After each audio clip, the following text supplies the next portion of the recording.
Hello and welcome on 360 Sports on Trust TV. I am Adeni Ajishafe. It's time to take you around the world of sport again.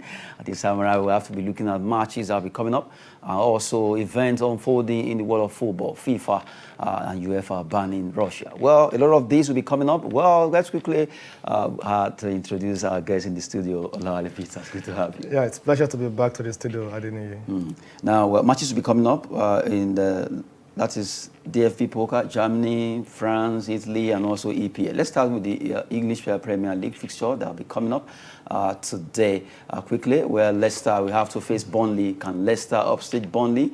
I always call them stubborn Burnley, very stubborn team.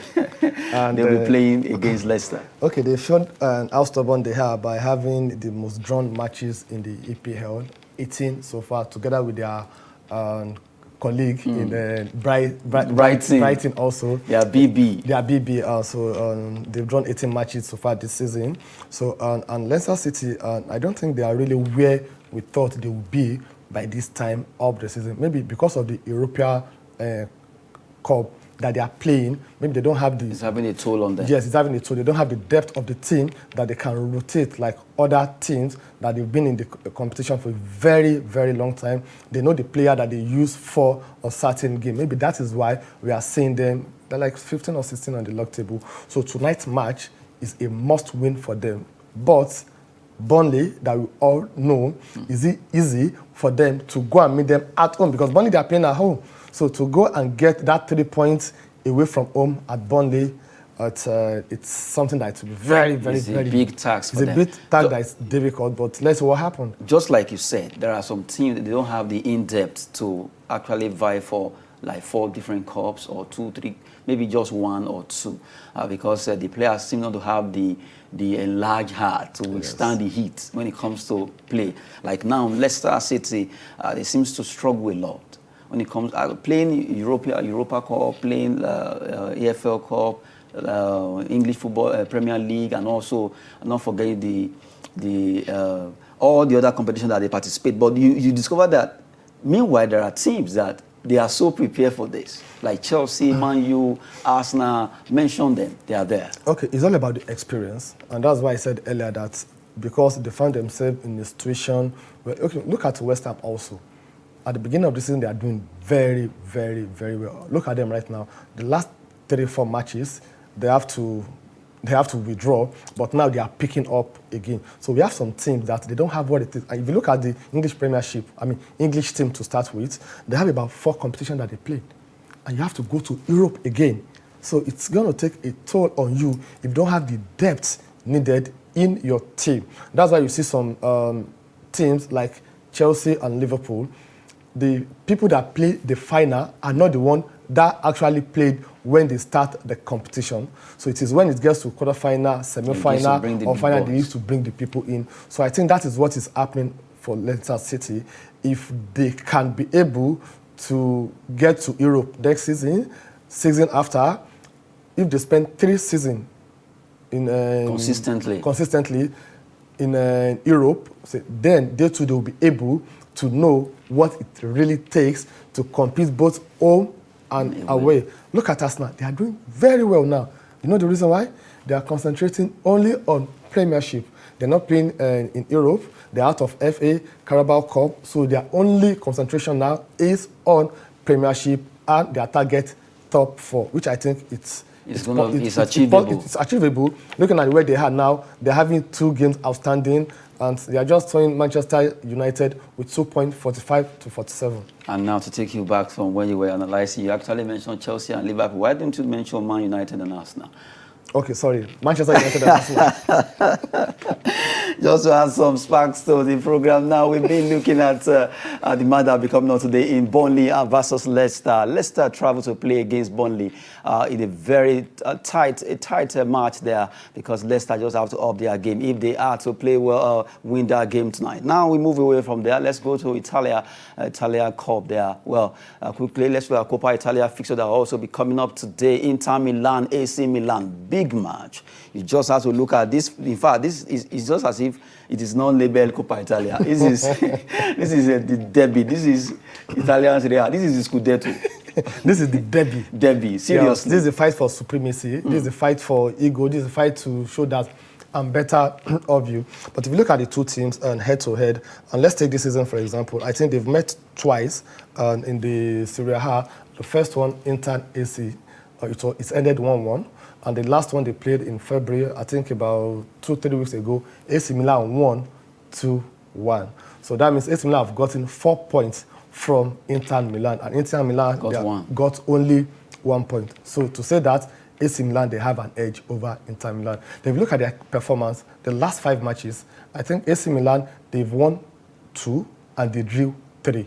They are yet to lose. But Inter, they drew 2, they lost 2, and they won only 1 match. So the current performance and their history favors AC Milan. So I see AC Milan winning tonight's match based on the analysis on ground. Analysis on ground, AC Milan could actually win. But I'm looking at Inter Milan.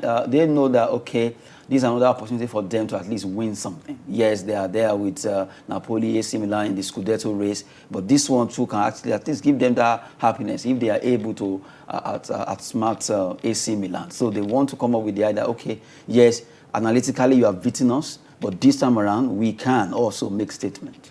I think the AC Milan also will get the motivation that I'm even ahead of you in this Serie A also, because they are second, Inter Milan, they are third. So like you rightly said, yes, true, they want to go there as the underdog, looking at the statistic available currently that, AC Milan are likely, they ought to favor the AC Milan to win the match.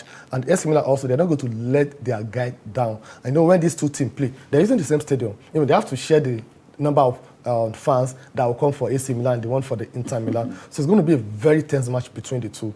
But sincerely, it will be, nothing is impossible in the world of football, but it will be difficult for Inter Milan to upstage AC Milan with their current performance. Well, let's wait and see. Let the footballer decide who wins out of the two. AC Milan versus Inter Milan. It has been a very long time rivalry between those two clubs over there in Italy. In fact, so much record, so much history behind Inter Milan and AC Milan. Now we move straight to Germany. Let's look at the German DFB Pokal, their own cup. I just talked about the Coppa Italia. Let's talk about the GFB Pokal. Well, that particular game, Union Berlin, we play against FC St. Pauli. That game, we have Union Berlin. Taiwo Awoni, a former player of Mainz 05, we're playing for Union Berlin. We also have another Nigerian there in St. Pauli. But for tonight's game, a lot of people will be like, okay, St. Pauli play in the lower division while Union Berlin play in the Bundesliga. But that might not just work out, because at times, when it comes to cup competition, most smaller teams seems to find it very easy to offset the bigger teams, because they are the losing side even before the match. We saw what Middlesbrough did to Manchester United. So it doesn't matter where you play. It's about how you are able to make use of your concentration, how you are able to communicate, how you are able to concentrate, how you are able to make use of your chances. It's about 90 minutes. So it's not about where you are coming from or where you are. Yes, the odds will favor Union Berlin to win the match, but the underdog, they may come and spring the surprise. So who knows until the end of the match. Well, St. Pauli just have to up their game, because right now a lot of people want to tip Union Berlin to defeat them. That's football. Anything can happen. We just have to move away from there. Let's go straight to France. Another match becoming on French Coupe de France also is a week of cup matches. Let's look at Coupe de France there. OGC Nice, they will be at home against Versailles.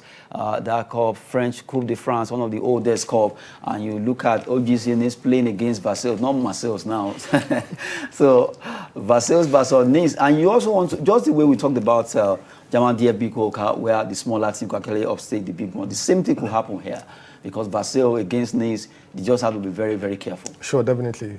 They shouldn't underrate them. They shouldn't celebrate until after the match, because when you're playing with an underdog, when you're coming into a match with all the advantages that, you are better off them, it gets into some team's head, and by that, they lose the match. Concentration is all what they need tonight. Concentration is what they need, because at times when you are playing against teams like Versailles, teams like St. Pauli, if you underrate them, it's at your own peril. Looking at the matches that will be coming up tonight over the Coppa Italia, French Coupe de France, not forgetting DFB Poker, and also the English Premier League, where Burnley will be playing against Leicester City. Matches are on, and we just have to look at those matches. Now, let's talk about a particular club. A former player of that club, his name is Roy Keane, has actually advocated that Manchester United should go for Diego Simeone of Atletico Madrid. He sees him as the man that can turn things around over there in Manchester. Well, Old Trafford is the place. Can Diego Simeone, who we know, a no-nonsense coach with Atletico Madrid, will he be able to turn things around if he comes to, according to Roy Keane, that's the man he sees as being the one that will be able to turn things around? And like you said in the morning, that the problem with Man United is not about the coach, it's about the players. But now, look at another thing coming. Okay, he's a no-nonsense coach, but they've had a no-nonsense coach like Jose Mourinho before. What happens to him? The players revolted against him, and he was booted out. He was booted out. So, like we said in the morning during the show, the problem with Manchester United, sincerely, is look at David Moyes, for example. Look at the fantastic work he's doing at West Ham. If they've allowed him, after Alex Ferguson, if they are patient enough to look at, we are a team in transition now. We can't compare any coach or any achievement with what Alex Ferguson, who spent 26 years with them, has achieved, and you're expecting a new coach to come and do that in the next 2-3 years. It is not possible. And it also shows that they don't have the ideal succession planning in place as a team, as a club, and as an organization. And when you have an organization without a succession planning, you are bound to fail, because anything can happen to the captain of that ship at any point in time. That was what happened to Alex Ferguson. That was what happened to Arsene Wenger. Because they stay for a very long time, and there's no succession planning that who will take over, and at what point in time will they leave the ship for someone else. So, Diego Simeone, I know money is not a problem to Manchester United because it's the highest paid coach in the world currently right now. So they have the money, but the players that they have, they don't have the mentality. Let's even start from that. They are four back. Start with Harry Maguire. Harry Maguire. Sincerely, if Manchester United can pay me a quarter of what they are paying him, I can do better than him. My goodness. I can do better than him. Man U fans out there. Sincerely. So, and we're talking about... And they pay 80. I still wonder how, because he's an Englishman or what? I still don't understand the criteria. Although at that time, yes, he was playing well. But from Maguire, Leicester to Manchester United, £80 million. And now, imagine this.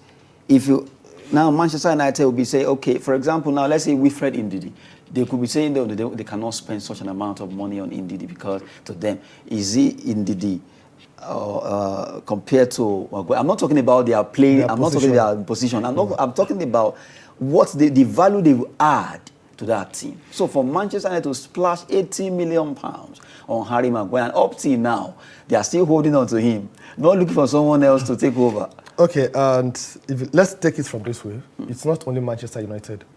All the Premiership clubs are guilty of that. When it comes to buying an English player, Theo Walcott, we know how much they paid. Raheem Sterling, we know how much they paid. Jack Grealish, we know how much. Imagine Jack Grealish, how much they paid for him. So when it comes to English players, the hype, the hype is just too much. It's like when it comes, all the problem they have will be. This guy come and solve it. They've compounded the problem they are having, because most of the problem Manchester United are having right now is at the back, and it's caused by Harry Maguire. And still, what is this surprising me is the fact that they still believe so much in him. It's one of them. Okay. It's one of them. It's part of them. And now let's take it this way. Let them bring in a new coach and let the coach collect the captainship band from him first to start. Let the coach now start benching him for another player. It begins to see any mistake that the coach made, they will blow it out of proportion. We saw the same thing between Ramos and Varane in Real Madrid when Mourinho was there in Real Madrid. And he noticed that, you are getting old, and Pepe also. No, let's give the younger ones the chance to play. Look at the Spanish journalists. They came after him, they attacked him seriously. It's one of the reasons why he left Madrid. So when you have a good coach that can do that with the press, allow them. Even the likes of Roy Keane that is talking about Diego Simeone and co. See them when they are making the analysis. They will shred him. So that is a problem. They need to realize that their problem in Manchester United is not... Let them have two coaches, Jurgen Klopp together with Diego Simeone. Let them be coaching Manchester United with the crop of players that they have now. They can't achieve anything. They can't take them to where they are going to. We talk about the formation that Rangnick was using, 4-2-2-2-2. It's too intense, it's too much, they don't have the strength. It changed to 4-2-3. The same thing. Same. They are still a draw soup team. Either they draw today, they draw tomorrow, or something else. So they should look at the issue they are having with the players. The issue is not, to me, it's not about the coach or the tactics. It's about the players. It's about the players. mentality just have to change. I remember when Jose Mourinho was saying the mentality of the player. He tried to sell winning mentality to them, but it's as if, in fact, after he left, when he was there, it was as if the players were like, but when he left, it dawned on them that really, this man really had a good thing for us. But we players, I remember Paul Pogba coming out to say, yes, Mourinho built into them that winning mentality. But well, it's as if it did not sink in well to them. So that's why it happened. Well, Diego Simeone, if he's going to move to Manchester United, let's say if we're able to turn things around, if we're bold enough to deal with the likes of Harry Maguire out of that team, because really, it's not really doing what it's supposed to do. 80 million pounds, I ain't a joke. A chunk amount of money used to buy him. Well, we've been looking at that. Now let's leave Roy Keane demanding for Diego Simeone aside. Let's talk about FIFA.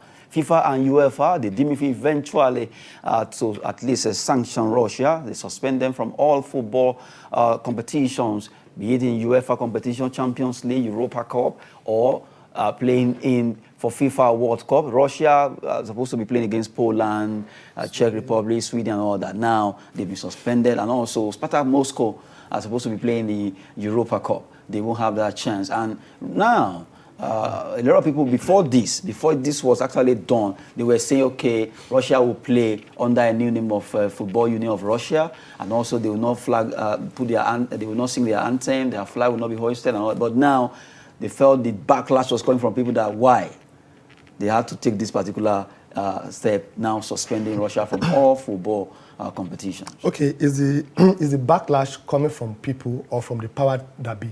That's the first question. Sincerely, you see, when we mix sport or football with politics, this is the result. Nobody is supporting war. Nobody is supporting what is going on between Russia and Ukraine. But the FIFA decision, the revised decision of FIFA, is it the best? If you ask me, I would say no, it's not the best, because football is something that unites everybody together. The players, are they the one to go to Vladimir Putin and tell him that, Oga, please, let's stop this war? Will they listen to them? The players, are they the military personnel that they are fighting the war? The same way we are fighting for the citizens of Ukraine, the same way we should be fighting for these players to trade and do what they know how to do best and be competitive. Sincerely. So banning them from all competition, I think it is unfair. Why do I say so? We've had in the history what happened in Libya. We have in the history what happened in Belgrade. We have in the history what happened at Iraq. Even Germany. Even did they suspend the nations that went to that country to invade them in one way or the other? Does that happen? No, it doesn't happen. So why are you now setting the precedent now? We saw what happened between Manchester City and Everton when they played Premiership. We saw the support from everybody. That is what we need now. We need to support Ukraine. We need to let the Russian people know that what your governments are doing is not the best. Diplomacy is what we need to resolve it, not by punishing them. Now, let me take you to this. There was a meeting yesterday between the Ukrainian government and the Russian in which deadlock, as expected, being the first time, they are still going to continue again. Now that you've banned them, what if they resolve this issue before the World Cup, but after the competition, after the that's why they use the word suspend. What if the issue was resolved in April? And they will be restored. But they didn't allow them to do the playoff because they banned them. The playoff will come in March. Okay, like they used to say that when we get to that bridge, we'll cross it. No. I just believe that. I believe that, well, maybe to some extent, they just felt, what can we do to at least show that what has happened, we are not in support of it. Because if we allow, like IGF now, International Judo Federation, they had to suspend him being their honorary president and also ambassador, because they felt, oh, if you are part of us and you are actually doing this, it will not augur well for judo. And that's why they say, okay, you are no longer part of us. Now FIFA, UEFA also sitting down and agree that, okay, maybe if we do this, at least to some extent, they will see that, okay, business-wise, Gazprom is out now from sponsoring all these clubs. They're looking at football and all the area where they can just make him feel a bit that, okay, Russia has been suspended from this, that. Let them feel it a bit. No matter how strong-headed he is as a person, they believe that, okay, we can also use another measures to at least get him to see that, okay, these players will not be playing, Russia will not be participating in anything, and all this put together, let's see if maybe they can just say. Is the aim to punish the players? Is the aim to punish the citizens of Russia? Or the aim is to solve the problem? The fact is, you can't take Russia away from Putin and Putin away from Russia. So one way or the other, it's woven. Let's be sincere here, okay? The issue now is the fight of supremacy and ego. And we all know how stubborn Putin is. So doing this to the players, to me, personal opinion, I think they are being too harsh on the players. The first decision they wanted to take, they shouldn't sing their national anthem, they shouldn't host their flag, but they allowed them to play.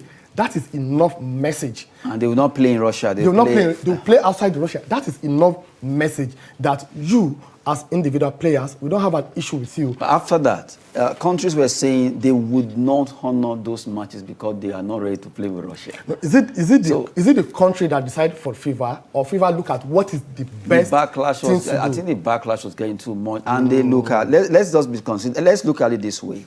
Agreed. We are not talking politics. We are talking sport now. The effect of that particular crisis coming up between Ukraine and Russia.